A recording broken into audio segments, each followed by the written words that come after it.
ഭൗമശാസ്ത്രജ്ഞൻ John Mathai ഇപ്പോൾ മാധ്യമങ്ങളെ കാണുന്നതിൻ്റെ തത്സമയ സംപ്രേഷണം. ഇതിൻ്റെ പ്രഭവ സ്ഥാനം മുതൽ താഴോട്ട് വന്നിട്ട് ഇതിൻ്റെ കാരണം എന്താണ്, ഇതിൻ്റെ പ്രഭാവം എന്താണ്, ഇതുകൊണ്ട് ഉണ്ടായേക്കാവുന്ന അൺസ്റ്റെബിലിറ്റി, ദുർബല പ്രദേശങ്ങൾ ഏതൊക്കെയാണ് ഒന്ന് ഐഡൻറ്റിഫൈ ചെയ്ത് കൊടുക്കുക എന്നുള്ള മെയിൻ ഉദ്ദേശത്തോടു കൂടിയാണ് ഞങ്ങൾ വന്നത്. ഞങ്ങളിപ്പോൾ ഏറ്റവും ഉയർന്ന പ്രദേശമായിട്ട് അത് പൊട്ടിയ ഭാഗത്തേക്ക് ഞങ്ങൾ പോവുകയാണ്. എന്നിട്ട് താഴോട്ട് ഞങ്ങൾ വരിക എന്നാണ് ഉദ്ദേശം. ഈ പ്രദേശത്ത് ഞങ്ങൾ ഏതാണ്ട് 2-3 ദിവസം സ്പെൻഡ് ചെയ്യും. അതിൻ്റെ വെളിച്ചത്തിൽ ഞങ്ങളുടെ നിഗമനങ്ങൾ എന്തൊക്കെയാണെന്നുള്ള റിപ്പോർട്ട് സർക്കാരിന് അതിനുശേഷം ഞങ്ങൾ ഒരുമിച്ചിരുന്ന് ചർച്ച ചെയ്തിട്ട് സമർപ്പിക്കുന്നതാണ്. ഞങ്ങളുടെ ടീമിൽ 6 പേരോളം ഉണ്ട്. ടീം മെമ്പേഴ്സാണ് നിങ്ങൾ ഈ കാണുന്നവരെല്ലാവരും. വിവിധ മേഖലകളിൽ എക്സ്പെർട്ടൈസ് ഉള്ളവരാണിത്. എൻ്റെ പേര് ജോൺ മത്തായി, കൂടെയുള്ള പ്രദീപ് സാറ്, ദൃശ്യ മാഡം, താര മാഡം, ശ്രീവത്സ സാറ്, അങ്ങനെ എല്ലാവരും, ഷിനു, അങ്ങനെ എല്ലാവരും ഉണ്ട്. എന്തെങ്കിലും ഒരു ടൈം ലിമിറ്റ് അങ്ങനെ എന്തെങ്കിലും ഉണ്ടോ റിപ്പോർട്ട് സമർപ്പിക്കാൻ? ടൈം ഫ്രെയിം ഉണ്ട്.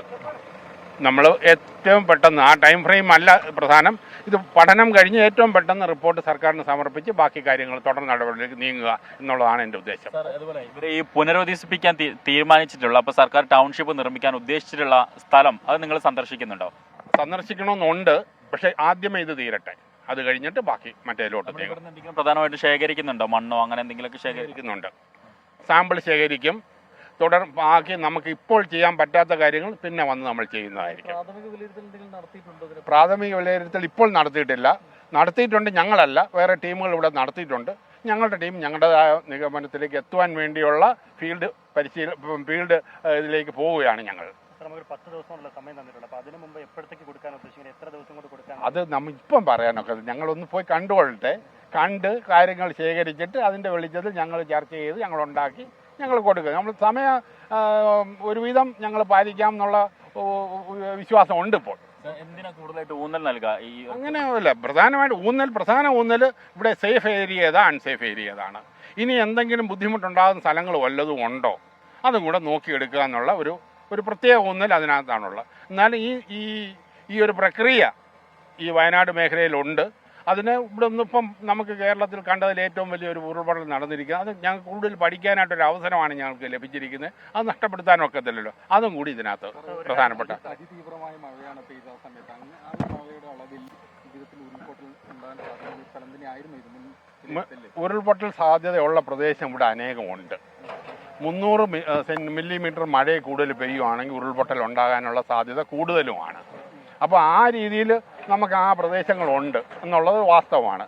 അതിനെ തരംതിരിച്ച് നമ്മളിനി കൂടുതൽ സൂക്ഷ്മ ലെവലിൽ തരംതിരിച്ച് എടുക്കേണ്ട ഒരു ആവശ്യമുണ്ട്.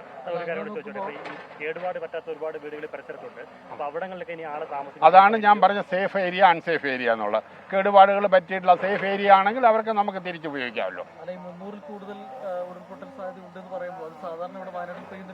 അല്ല, സാധാരണ നമുക്കൊരു 150 മില്ലിമീറ്റർ 200 മില്ലിമീറ്റർ താഴെയാണ് സാധാരണ മഴകളൊക്കെ ഒരു ദിവസം കൊണ്ട് പെയ്യുന്നത്. നമുക്കിവിടെ ഒരു ദിവസം പെയ്യുന്ന മഴയുണ്ട്, അതിതീവ്രമായി ഏതാനും മണിക്കൂറുകൾ പെയ്യുന്ന മഴയുണ്ട്. അപ്പം അങ്ങനെ അതിശക്തമായ മഴ പെയ്യുമ്പോൾ നാച്ചുറലി പ്രദേശത്തിന് വഹിക്കാവുന്ന കൂടുതൽ വെള്ളം അവിടെ വന്ന് ശേഖരിക്കുകയാണ്. അത് ഒഴുകി പോകാനുള്ള സാധ്യത, ഒരു ചാല് വേണം, അതിനുള്ള പാത്ത് വേണം. അതില്ലാതെ വരുമ്പോൾ ആ മണ്ണും അതുമായിട്ട് താഴോട്ട് വരും. എന്തൊക്കെയായാലും ഇതൊക്കെ പ്രാഥമികമായിട്ടുള്ള കാര്യങ്ങൾ ഞങ്ങളൊന്ന് പോയി നോക്കിക്കോട്ടെ. Okay, thank you all very much.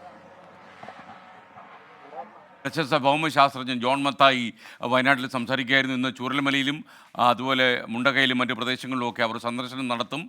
ഉരുൾപൊട്ടലിൻ്റെ പ്രഭവ കേന്ദ്രം ഉൾപ്പെടെയുള്ള പ്രദേശങ്ങൾ അവർ സന്ദർശിക്കും.